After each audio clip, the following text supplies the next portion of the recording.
Quinta-feira. Aqui no estúdio, eu estou muito bem acompanhado do coordenador de política aqui do Metrópolis.com, o Gabriel Bus, que vai nos ajudar a entender toda essa confusão que aconteceu durante a semana e como fica o ex-presidente Jair Bolsonaro politicamente, até em relação ao seu entorno. Mas antes eu vou fazer um trocadilho, Bus. O ex-presidente Jair Bolsonaro está cauteloso com as medidas cautelares que ele recebeu. Bom dia. Bom dia, Natália. Bom dia para quem está nos assistindo. Sim, ele está cauteloso e adotou essa retórica depois do que ele fez na segunda-feira, que foi o ponto ali culminante de toda uma escalada de tensões de ambos os lados. Ele realmente cancelou uma entrevista que daria aqui ao Metrópolis na segunda-feira, sob a alegação de que poderia infringir as medidas cautelares impostas pelo ministro Alexandre de Moraes. Só que aí, à tarde, ele resolveu falar na Câmara dos Deputados, com toda a imprensa reunida, e a partir disso desencadeou, então, a decisão do ministro Moraes de dar 24 horas para a defesa do ex-presidente se manifestar. Quando a defesa se manifesta, a defesa pede esclarecimentos, porque a defesa do ministro é muito dúbia mesmo e é alvo de crítica de especialistas justamente porque inviabiliza, de certa forma, o ex-presidente Jair Bolsonaro de dar entrevistas, porque ele, de fato, tem o controle sobre sua claque, ou seja, terceiros que são mais próximos dele, a família, aliados, mas quando ele dá uma entrevista, ele não tem como controlar o que o jornal vai fazer com essa entrevista até onde iria publicar. Mas a medida do ministro Alexandre de Moraes coloca essa imposição de que, olha, pode dar entrevistas para a televisão, para jornais impressos, mas essa entrevista não pode ser veiculada em redes sociais. E aí dificulta muito a entrevista do ex-presidente. É uma medida que está sendo bastante questionada. Todos os outros pontos, há ali uma concordância, mas esse gera um certo ruído. Então, o ex-presidente tem adotado desde então a cautela, porque houve, como você falou, Natália, uma preocupação, e a gente percebe nitidamente pelo semblante do ex-presidente que ele está, assim, muito agoniado e angustiado com a possibilidade da prisão, o que leva a crer que ele vai adotar, sim, o silêncio nos próximos dias, até porque, como ficou dúbia a decisão do ministro Alexandre de Moraes, uma decisão que pode parecer até uma censura, que alguns especialistas veem dessa forma, ele vai preferir adotar essa cautela. Resta saber, Natália, até quando ele vai conseguir ficar assim, porque a gente sabe como é o ex-presidente Jair Bolsonaro. Ele é uma pessoa imprevisível. Então, neste momento, desde ontem, quando saiu a decisão do ministro Alexandre, a nova decisão, ele tem mantido ali a cautela, dizendo apenas aos jornalistas, não posso falar, vocês sabem como está a medida, não sei ainda o que eu posso falar ou não, estou acompanhando minha equipe jurídica. Vamos ver quando ele sair do condomínio hoje, se ele vai adotar, qual Bolsonaro a gente vai ver sair do condomínio. Exatamente. Nossa, cobria Jair Bolsonaro como presidente aqui e de final de semana ele dava cada volta, né? Ia comer coxinha no meio da rodovia, em algum lugar aqui de Goiás. Também fazia aqueles... Teve a época ali dos... que ele pegava o helicóptero, lembra? Da FAB, enfim... e também ia, às vezes aparecia em manifestação. Era sempre uma aventura acompanhar o ex-presidente Jair Bolsonaro aí como presidente, e a gente imagina que ele vá fazer isso enquanto ele não sabe se ele pode falar com a imprensa ou não. O ministro Alexandre de Moraes disse que ele pode sim dar entrevista, que ele nunca foi proibido disso, mas ele tá com medo, o ex-presidente Jair Bolsonaro. Mas enquanto ele não souber exatamente como falar com a imprensa, a gente imagina que ele vai fazer esses passeios, inclusive para ter a imagem dele, né? É ruim para uma figura política que está olhando muito ali para 2026, que tem as eleições nacionais, né? Para presidente, para governador, para parlamentares. É ruim a pessoa não ter a imagem dela, né? Ficar esquecida. Daqui a pouco a gente vai falar, inclusive, sobre Lula, que ficou um pouco apagado ao longo dessa semana por causa do foco ali na questão do ex-presidente Jair Bolsonaro com o Alexandre de Moraes. Mas vamos falar ainda mais de Bolsonaro, porque nessa semana, né, Bus, a gente veio trocando umas ideias sobre o que a gente ia falar aqui, e você ressaltou esse ponto, né, da própria imagem ou do próprio entorno ali do ex-presidente Jair Bolsonaro político, né? Como tem ficado com a aproximação do julgamento que pode acontecer ali da trama golpista em setembro e que a direita, inclusive, boa parte da direita já enxerga que ele será condenado, né, que não vai ter muito como fugir dessa condenação. E, claro, agora com essa semana com mais problemas com o ministro Alexandre de Moraes, tem gente abandonando o barco ou aquele entorno bem próximo segue firme, mas também só esse entorno? Olha, ele realmente está passando por um isolamento, mas esse isolamento vem do tarifaço anunciado pelo presidente dos Estados Unidos, Donald Trump, porque personagens importantes do Centrão, que são mais alinhados ao bolsonarismo, como o próprio presidente do PP, Ciro Nogueira, que foi ministro da Casa Civil no governo Bolsonaro, adotam um tom mais de cautela. Em nenhum momento você tem ele defendendo o tarifaço, por exemplo. Na verdade, você tem ele cobrando o governo Lula, fazendo críticas à forma com que o presidente Lula está lidando com o tarifaço, mas você não tem em nenhum momento, como tem no bolsonarismo, defesa desse tarifaço contra os brasileiros. E aí entra uma racha dentro dessa ala que defende o ex-presidente, porque olha, a gente está com o ex-presidente, adota a defesa do ex-presidente, mas acha que não é bom essa relação Estados Unidos-Brasil para tentar sufocar a economia, porque na prática a tentativa é essa, porque você impõe uma taxa de 50% contra o país, é muito difícil para o setor produtivo lidar com isso.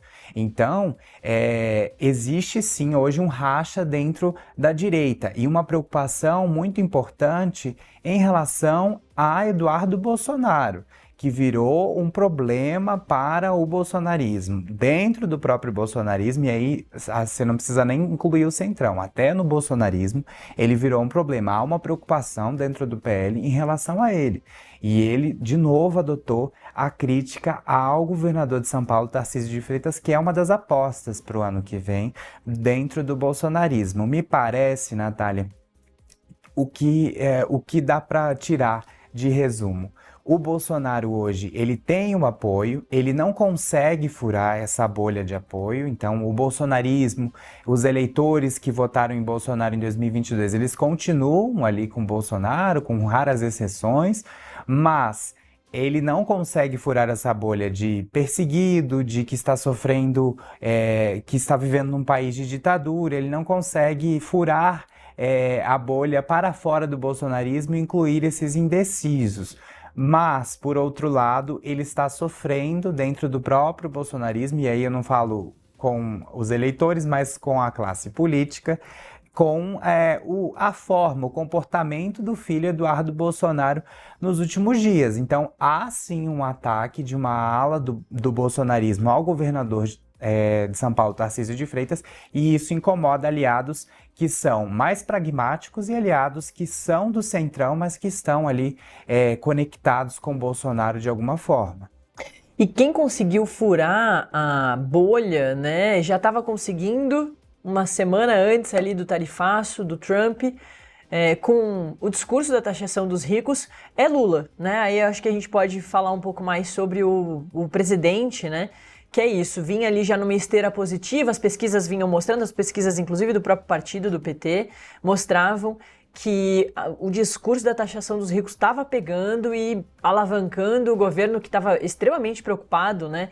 Passou ali por algumas crises, principalmente em relação ao IOF, e aí veio o tarifaço. E muito rapidamente as pessoas continuaram reagindo de forma positiva para o governo atual, né? Entendendo que o governo estava reagindo bem.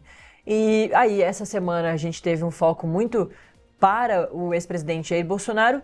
E claro, depois que a situação arrefecer, o foco vai voltar porque o dia 1º de agosto está chegando, né? Que é esse prazo aí que Trump disse que é quando vai começar o tarifaço efetivamente. Então, tem essa expectativa de como o governo vai resolver essa situação. Hoje está embarcando já a comitiva de senadores lá para os Estados Unidos, tem a presença ali massiva do Eduardo Bolsonaro falando bastante, né? Ele diz que ele circula entre os secretários ali americanos. Vamos ver se o governo vai conseguir fazer isso. Então tem essa próxima preocupação e foco, né? A gente sabe, na política é assim mesmo. Quando uma coisinha já vai perdendo a graça, a outra volta pro holofote e a gente sabe que o Lula vai voltar pro holofote, principalmente nessa semana de negociação final aí com o governo americano, né?